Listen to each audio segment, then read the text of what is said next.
सन्माननीय श्रद्धेय रामगिरी महाराज, माननीय भुजबळ साहेब, बाळासाहेब थोरात, खास दिल्लीहून मोदीजींचा मेसेज घेऊन आलेले श्रीपादजी नाईक, खासदार सदाशिवराव लोखंडे आणि माझे मित्र सुरेश चव्हाणकेजी आणि भक्तगण.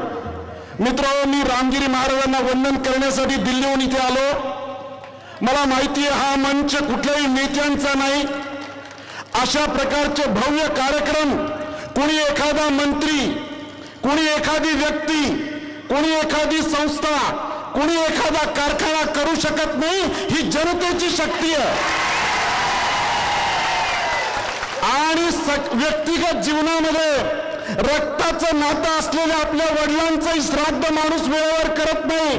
आणि या रामगिरी महाराजांची ही शक्ती आहे की 167वा कार्यक्रम सुद्धा इतका मोठ्या प्रमाणामध्ये होतो.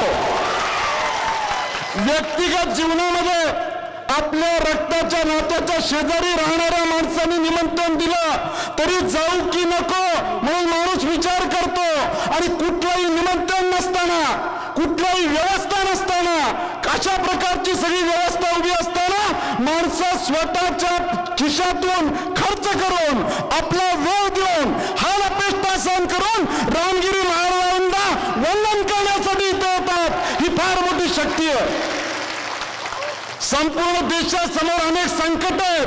गेली काही वर्ष महाराष्ट्रात शेतकऱ्यांनी आत्महत्या केल्या, दुष्काळात शेतकरी होरपळून निघाला, महागाईचं संकट आलं.